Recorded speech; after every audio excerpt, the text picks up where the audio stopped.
Bonjour à tous et bienvenue sur ma chaîne. Aujourd'hui dans What the Verse, nous allons parler d'une histoire connue de la plus grande majorité d'entre nous, étant donné qu'il s'agit d'une histoire que l'on apprend à l'école, ou du moins que l'on apprenait quand moi j'étais au collège, et qui fait partie de ce que l'on appelle les mythes fondateurs. Nous allons parler de l'histoire des premiers êtres humains, et pour cela nous allons nous servir de la Bible, et plus précisément des 3 premiers chapitres du livre de la Genèse.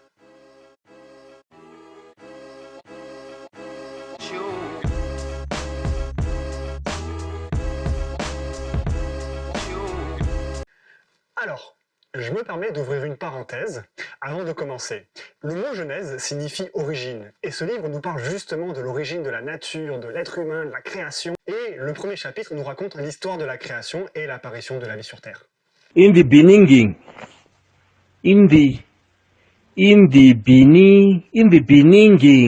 Alors, merci pour ta parenthèse, mais nous, ce qui nous intéresse, c'est l'être humain, son apparition, son histoire. Et alors, oui, je vais souvent faire référence au texte biblique et vous m'entendrez souvent dire « il est écrit ». Mais à chaque fois, vous verrez s'afficher la référence en bas de l'écran. Et donc, pour revenir à notre histoire, on apprend dans le premier et deuxième chapitre que Dieu a créé l'homme en premier, à partir de la poussière, et qu'ensuite il a créé la femme à partir d'une côte de l'homme. Ah ouais, Dieu c'est genre MacGyver, avec de la poussière il fabrique le corps humain, et à partir d'un morceau d'os, il fait un autre être humain, genre complètement différent. Ouais, enfin, pour le coup, le niveau est quand même un peu plus élevé que MacGyver. Du coup, plutôt comme Geppetto avec Pinocchio, qui à partir d'une bûche fait un petit garçon? Ouais, ce serait plutôt la fée bleue, vu que c'est elle qui fait de Pinocchio un vrai petit garçon. Waouh, ça a dérapé tellement vite. Après avoir créé l'homme et la femme, Dieu leur a donné des consignes et une mission, notamment de prendre soin du jardin dans lequel Dieu les avait placés, ainsi que des animaux qui s'y trouvaient. Un genre de fermier, quoi. Ouais, on peut dire ça comme ça, si on veut. Et donc, parmi les consignes qui ont été données à Adam, il y avait une interdiction. Ah ouais, pas cool ça. Genre, dès le début, une interdiction, interdit de s'amuser, faut travailler. Après, si tu veux, dans ce jardin, il y avait 2 arbres en particulier. Il y avait l'arbre de la vie, qui, comme son nom l'indique, donnait la vie et pouvait permettre de vivre éternellement, et un autre arbre, celui de la connaissance du bien et du mal. Mais du coup, quel rapport avec l'interdiction? Pourquoi tu nous parles des arbres? Ça va, tu vas pas nous le faire visiter ton jardin, on va pas l'acheter. Alors non, la visite du site n'est pas prévue, mais l'interdiction en fait concernait l'arbre de la connaissance du bien et du mal. Dieu avait interdit à l'homme de manger de son fruit car le jour où il en mangerait, il mourrait. Ah ouais, pas cool. Donc l'interdiction, si on veut, c'est pour empêcher l'homme de mourir. Et après, il se passe quoi? Eh ben, c'est là que le serpent le plus célèbre de l'histoire rentre en jeu. Sérieux? Nagini dans ton histoire? C'est trop cool! Mais pas du tout, t'es complètement à côté de la plaque. Et puis, à quel moment Nagini se retrouve dans la Bible? Ah, mais c'est l'histoire avec la pomme en fait. Alors, nulle part il est écrit que le fruit était une pomme, mais en effet, c'est ça. Et on retrouve ce récit en Genèse chapitre 3. Attends une minute là. Ton pommier magique, il sort d'où? Pommier magique? Bah ouais, la pomme qui a été mangée là, elle venait bien d'un arbre, non? Donc, d'un pommier. Donc ton arbre, qui donne toute la connaissance du monde, il s'agit d'un pommier. Et il est magique du coup. Donc là, cet arbre, il sort d'où en fait? En fait, t'as rien compris au tableau, toi. Vas-y, c'est bon, laisse, je vais l'expliquer. L'inversion dans la Bible, c'est qu'il s'agit du fruit de la connaissance du bien et du mal, et pas le fruit de la connaissance de tout sur tout. Et puis, quand il est question de fruits, il n'est jamais question de pommes, et on voit dans un pommier nulle part non plus. Merci. Mais pour répondre à ton autre question, du coup, cet arbre, il ne sort pas de nulle part. C'est Dieu qui l'a placé là, au milieu du jardin. Mais, du coup, pourquoi Dieu l'a mis là, s'il a interdit à l'homme et à la femme d'en manger? C'est pas logique ton histoire. Alors, si Dieu a placé cet arbre au milieu du jardin, c'est pour laisser le choix à l'homme, soit d'obéir et de rester près de Dieu, soit de désobéir et de vivre loin de lui. Mais je comprends pas là. Pourquoi il laisse le choix en fait? Eh bien, tout simplement parce que Dieu aime l'être humain. Et aimer veut dire aussi laisser libre de choisir. Pour mieux comprendre, tu peux prendre l'exemple d'un parent qui va conseiller son fils ou sa fille sur un choix ou une décision à faire, mais qui ne va pas lui-même imposer son choix. Ouais, mais bon, là on parle d'un choix qui entraîne la mort quand même. Si tu veux, prends le cas d'un même parent qui offrirait à son enfant une voiture. D'accord? Donc il va bien entendu recommander à son enfant d'être prudent sur la route, de ne pas de conduire de manière inconsidérée parce qu'il connaît les dangers de la route, il sait qu'il peut y avoir un accident, etc. Et donc, quand l'enfant sera au volant de sa voiture, il ne sera pas là pour le protéger ou pour lui dire quoi faire. Et bien avec Dieu, c'est pareil. Donc Dieu, il a laissé le choix à l'homme de suivre ses recommandations et de vivre, ou de ne pas écouter et mourir. Ah ouais, je vois. Mais au final, il se passe quoi avec le serpent après? Alors, justement, pour revenir à notre histoire, on peut lire un extrait du texte en Genèse chapitre 3, versets 1 à 5. Le serpent était le plus rusé de tous les animaux des champs que l'Éternel Dieu avait fait. Il dit à la femme, Dieu a-t-il réellement dit, vous ne mangerez pas de tous les arbres du jardin? La femme répondit au serpent, nous mangeons du fruit des arbres du jardin. Mais quant au fruit de l'arbre qui est au milieu du jardin, Dieu a dit, vous n'en mangerez pas et vous n'y toucherez pas, de peur que vous ne mouriez. Alors le serpent dit à la femme, vous ne mourrez pas. Mais Dieu sait que le jour où vous en mangerez, vos yeux s'ouvriront et que vous serez comme des dieux connaissant le bien et le mal. La femme vit que l'arbre était bon à manger et agréable à la vue et qu'il était précieux pour ouvrir l'intelligence. Elle prit de son fruit et en mangea. Elle en donna aussi à son mari qui était auprès d'elle et il en mangea. Du coup là, ton histoire, elle se passe dans un champ ou dans un jardin? Je suis pas sûr de comprendre ta question. Bon, depuis le début, tu nous parles d'un jardin avec des animaux, puis des plantes, non? Ouais, et Donc, pourquoi ton histoire commence en nous disant que le serpent était le plus rusé de tous les animaux des champs? Et donc, qu'est-ce que fait un animal des champs dans un jardin? Alors, en effet, ta question est très pertinente, et on va y répondre. Alors, pour mieux comprendre, on va revenir sur la mission de l'homme et la femme. Quand Dieu les a créés, il les a placés dans un jardin, avec pour consigne de prendre soin de ce jardin, de le cultiver principalement, mais qui dit prendre soin implique aussi une protection, et veiller à ce qu'aucun animal du jardin ne s'aventure hors des limites, et qu'aucun animal extérieur au jardin ne vienne s'introduire dedans. Ah bah, question sécurité, là, il semblerait qu'il y ait une faille, hein? Ouais, c'est pas faux. C'est vrai qu'Adam a permis à un animal des champs de s'introduire dans le jardin et donc il aurait été de son devoir de l'en faire sortir. Ouais, donc en fait, Adam il a mal fait son job. Et le serpent va commencer par poser une question à la femme qui s'appelle Ève, au passage. Yves. Ce sera plus simple de l'appeler par son nom et l'homme, lui, s'appelle Adam. Donc maintenant on dira juste Adam et Ève. Attends, avant que tu continues, j'aimerais ouvrir une parenthèse. Encore? Mais tu fais que ça, ouvrir des parenthèses. Et puis, bon, ça va, hein, te gêne pas pour me couper en pleine explication non plus. Hein. C'est vrai? Super, merci. Donc, on a mentionné plus tôt que l'homme a été créé avant la femme, puisqu'elle a été créée à partir d'une côte de l'homme. En Genèse chapitre 2, on voit au verset 16-17 qu'il est écrit « L'Éternel Dieu donna cet ordre à l'homme.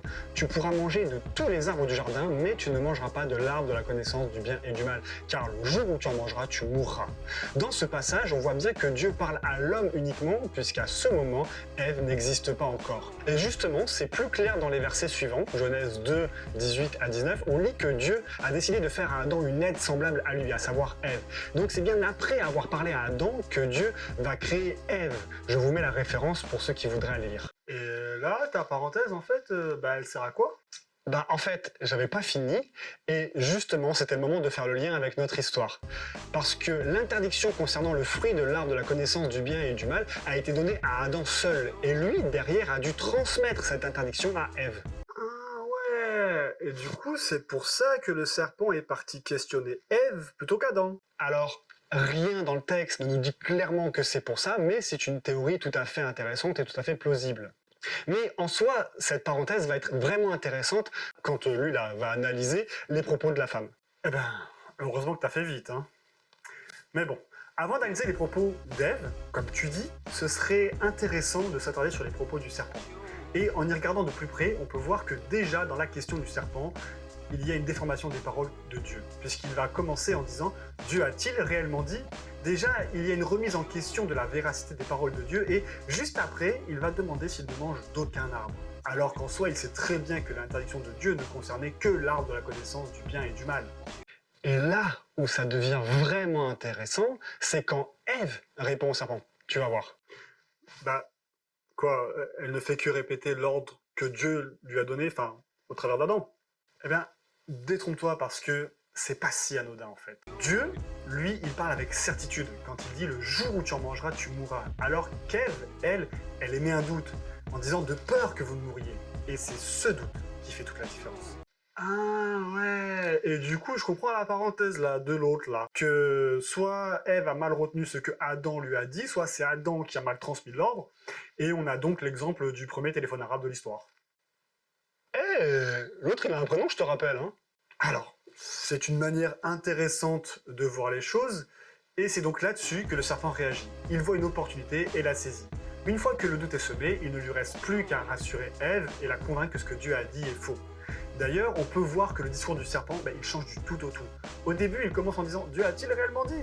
Genre interrogation, et une fois qu'il voit le doute dans son esprit, il enchaîne avec l'affirmative « Vous ne mourrez pas ». Attends, mais il est où Adam là? Bah, si tu lis le texte et si tu fais attention, à la fin, tu vois que Adam il est juste à côté d'elle. Mais du coup, il fait rien? Eh bien, justement, le texte ne nous dit rien. Donc sûrement que non, il n'a rien fait, peut-être écoutait-il ou peut-être travaillait-il à côté, mais dans tous les cas, il était auprès d'Ève. Et c'est donc après avoir mangé le fruit que tout s'emballe. Il commence par s'apercevoir qu'en fait, ils sont nus. Hein? Comment ça? Tu veux dire que depuis le début qu'on parle là, en fait, Adam et Ève, ils étaient à Walp? Ouais, et je comprends pas, ça te pose un souci? Qui ça? Hein? Non, non, non, je suis quelqu'un de mature, voilà, tout comme vous, ça ne me pose aucun souci, aucun. Enfin bref. Comme je le disais, ils se sont aperçus de leur nudité et ils ont eu honte. Du coup, se sont fait des habits avec des feuilles de figuier qu'ils ont cousues. D'ailleurs, la honte est un des premiers symptômes du péché. Hein? Quoi? Qu'est-ce que c'est que ça encore, le péché? Le péché, c'est un terme qui nous vient de l'hébreu et qui de base veut dire manquer le but ou manquer la cible. Et dans le contexte de la Bible, le but, l'objectif, la cible, c'est celui qui est fixé par Dieu. Et donc, le péché, c'est désobéir à Dieu. Donc, pour revenir à notre histoire, au verset 8, on apprend que Dieu lui-même vient à la rencontre d'Adam et Ève dans le jardin, et avant même que Dieu ne les appelle, ils vont se cacher à cause de leur honte et de la peur de faire face à Dieu après lui avoir désobéi. Et alors qu'ils sont cachés, Dieu va les appeler, et ils vont sortir de leur cachette, ils vont discuter avec Dieu, et là, il va s'apercevoir qu'il s'est passé quelque chose. Il va demander à l'homme pourquoi il a mangé le fruit défendu. Et la réponse d'Adam sera automatiquement de rejeter la faute sur Ève en disant « C'est à cause de la femme que tu m'as donnée ». Ah ouais, le gars a du toupet. Limite, il accuse Dieu de lui avoir donné une femme, quoi. Bon, après, il a pas tort, c'est un peu la faute de la femme, tout ça, quand même. Hein. Alors, on n'est pas là pour trouver un coupable non plus, parce qu'au final, aux yeux de Dieu, les deux sont coupables, car chacun est responsable de ses propres actes. Par exemple, Dieu ne va pas nous tenir responsables pour les actes des membres de notre famille ou de notre entourage, et de la même manière, il ne va pas tenir responsables les membres de notre famille ou notre entourage pour nos propres actes. Donc, chacun va rejeter la faute de l'un sur l'autre, Adam sur Ève, Ève sur le serpent, et le serpent, lui, bizarrement, il ne va rejeter la faute sur personne. Miskin, le serpent, il va prendre cher. En même temps, c'est lui qui vient chercher les problèmes. Ouais, c'est pas faux. Mais quelque chose me chiffonne un peu dans tout ça. Quoi donc? Il me semble que Dieu avait dit que le jour où il mangerait du fruit défendu, il mourrait. Ouais et? Ils sont pas morts. Comment ça se fait? Justement, je voulais en parler. Au verset 21, on peut lire quelque chose d'assez surprenant. Donc, Genèse chapitre 3, verset 21.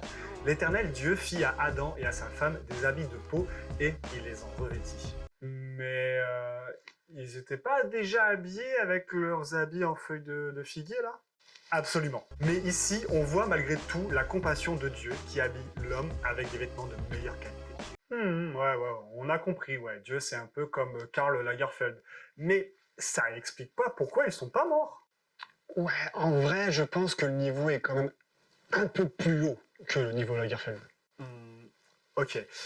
Donc, pour répondre à ta question, les peaux, d'après toi, elles viennent d'où?